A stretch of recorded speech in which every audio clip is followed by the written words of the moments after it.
happen.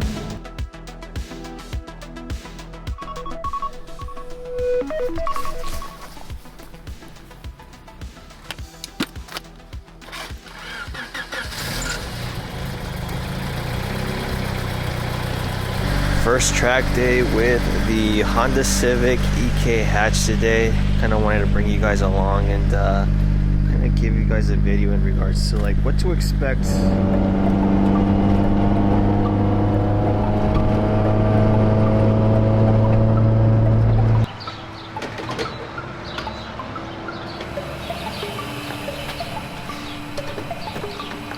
It's actually David from Monrovia Alignment. He's the one that aligns my cars, and he's driving this car at the track today. GT3 997. So we're pulling up to the entrance. You basically have to sign a waiver. It's like a liability waiver to where you can't sue the track if something happens to you or to the car. Right after you sign that waiver, you and your passengers, then you have to pay $20 to get the car in. So always bring cash, at least for this track. That's how it works. And if you're not racing, just spectating, I mean, all you're pretty much spending at the track is $20 and some cash for food. So it's a pretty cool thing just to come hang out with your friends. Okay.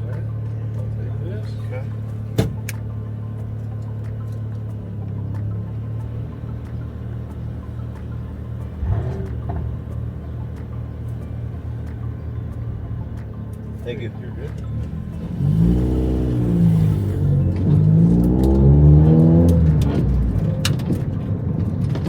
Alright, so we're in the track. The first thing you're going to see is Big Willow.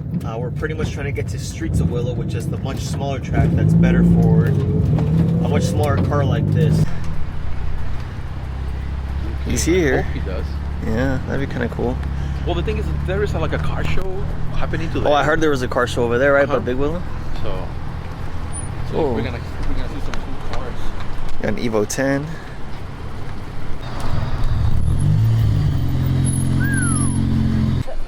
We got a K-swapped S2K with the Reaction team. I've driven this thing once at the Laguna Seca track, and wow, I really like how they drive. Alright, so we have David from Monrovia Alignments. He's pretty much the one that kind of introduced me to the track itself. So we're going to ask him just any tips or advice when it comes to anyone that wants to come to the track or maybe feel scared, intimidated, anything like that. You already introduced me. Introduce yourself again. Good morning, my name is David. I'm from Monrovia Alignment. Don't be scared, don't be nervous. I know that's kind of weird to say, but you're gonna be scared, you're gonna be nervous, you're gonna be intimidated. Try to relax, because when you are any of the above, you might make mistakes. So that's one thing. Just try to be calm, get a good night rest before you come out. Once you're out here, talk to people. People around here will help you, whether it's the instructors, the people hosting the events. And get yourself a reliable car, something that you've got everything checked over. Make sure that the brakes good, tires, suspension, nothing's gonna fall out, and most importantly, just go out and have fun. Attention everybody, you have a mandatory driver's meeting happening now.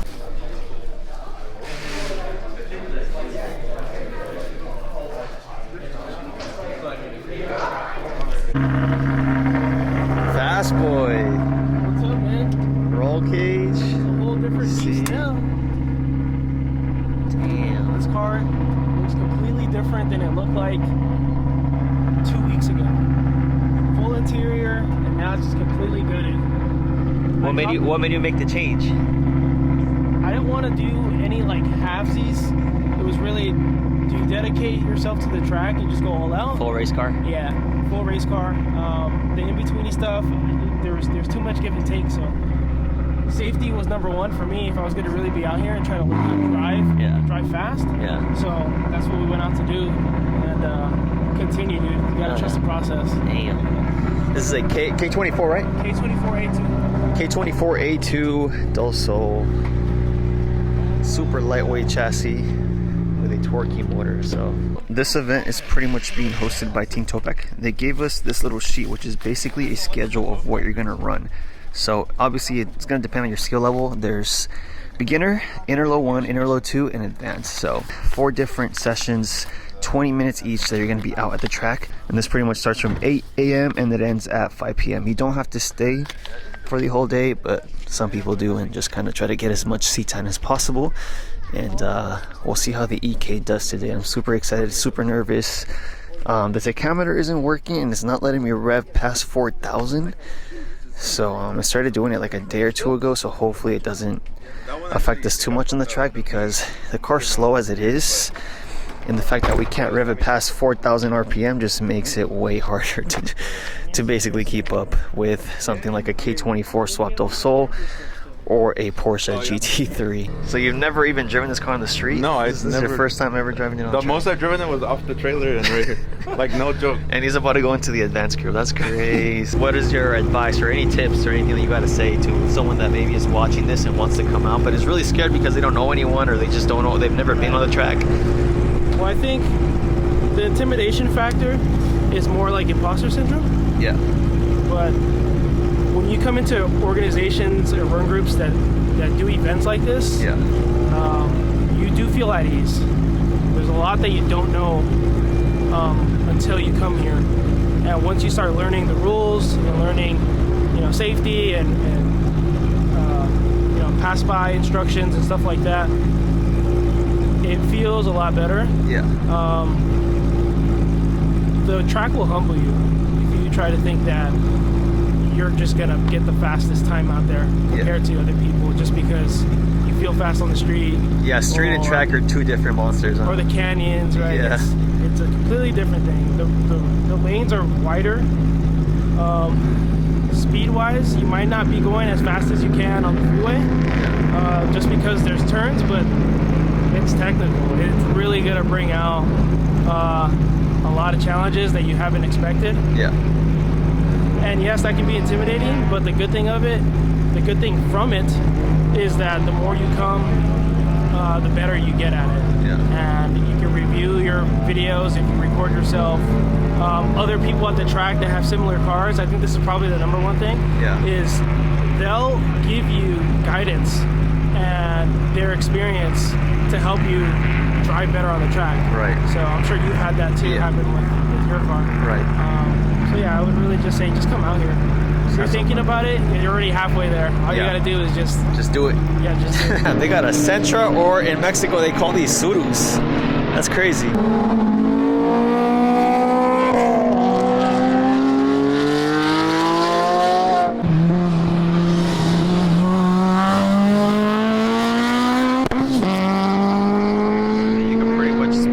Throughout the whole pit area. As you guys can see, it gets lined up all the way to the end. It's still pretty early, so people are still arriving, but this is pretty much the whole track. There's another track up there, and then we have Big Willow on this side. This is streets, so it's a lot smaller, and this is great for like smaller compact cars. It's just going out there having fun and then just keeping it safe, because at the end of the day, guys, you have to consider that this is a dangerous sport and anything can happen.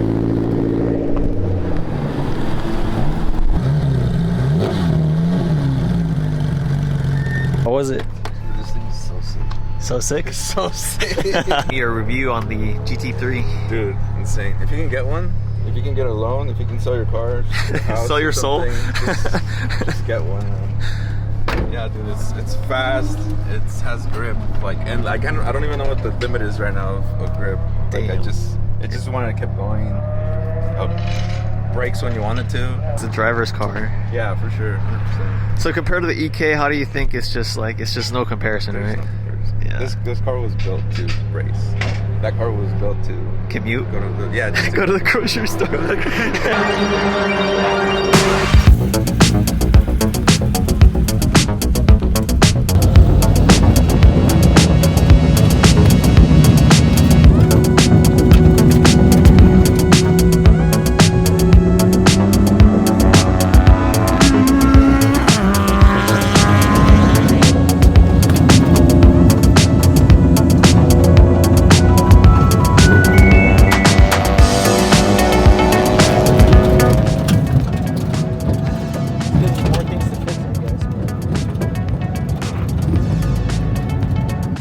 rev the car past 4,000, so I was limited to quick shifting, and then it made the driving experience much harder to do because I wasn't able to actually focus on the driving because I was focusing on the shifting points of the car and making sure that the car stayed under 4,000, because if you go past 4,000 it sounds like it hits the rev limiter, and I think it's just because my speed sensor gave out again. So everyone's trying to get really fast time, so obviously a car like this that's super slow is going to get in the way. And considering the fact that I don't have too much seat time, it might also affect how I'm able to drive the car on the track versus someone that has much more experience. So just keep that in mind. It's something to come out here and just practice, get seat time, and just you have to make sure that you are doing this as a you versus you type of thing. Do not come here to race other people. Do not come here to focus on the other cars and what they're doing. Kind of focus on what you're doing and where you can improve. So have you ever spun out at the track or no? Yeah. You have? And I spun out with a passenger too. Really? Yeah. Have you spun out, David? Oh yeah. It's like a rite of passage or what? Yeah, you have to spin out. So basically when they're cold they're supposed to be at 28, and then by the time they're hot they're supposed to be at 35, correct? That number depends. But depending on how the harder you push the car, the harder the tires get, so the higher the pressure goes up. Right. So you kind of want to keep this tire maybe around like 32 hot, yeah, like that I would say, just to start off with. Okay. And then as you practice and get better and learn your tire, then you can mess with but I wouldn't mess with the tire pressure too much. 32 hot should be fine for this one. You guys could just see how tires start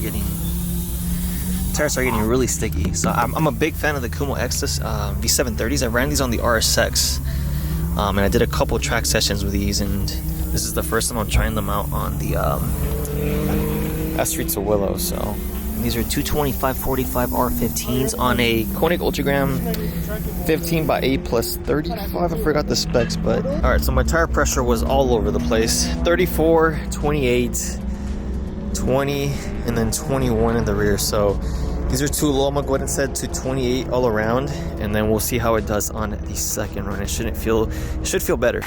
You get it off Amazon in case you guys are interested. I'll link it in the video description as well.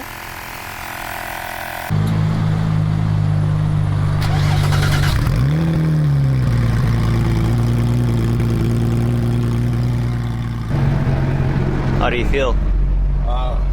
I'm excited. Excited? Excited and a little bit scared.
What happened? You're overheating? No spills, no nothing? Yeah, it started spilling it, but you guys can kind of, there's like coolant. It was running really hot. Yeah, you get the spill. Yeah, I'm gonna let it cool down, and then we'll go ahead and add some more coolant or water in there and see how it does afterwards.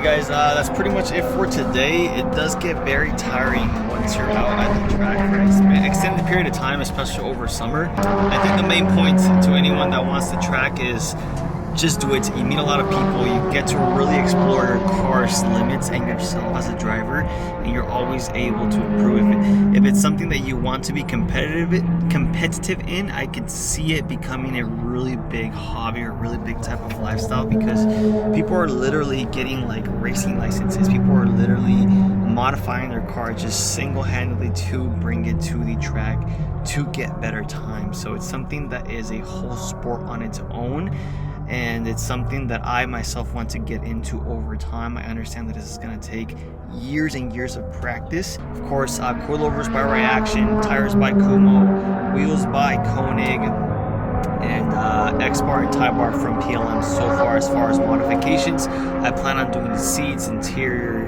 Of course, we want to do the case swap, but this is a good way to kind of establish just a base, like I said, and then slowly improve, keep coming back, and just keep getting better. And quick shameless plug as well, if you guys are interested in growing your own YouTube channel, your own social media, or just interested in learning how to make content, check out the first link in the description. I offer one-on-one help or a YouTube 101 course. All my knowledge in regards to content creation, what camera I use, everything I know about this stuff in that little list of modules. So check it out. Besides that, stay tuned for more videos. Make sure you like, comment, subscribe, and I'll see you in the next one.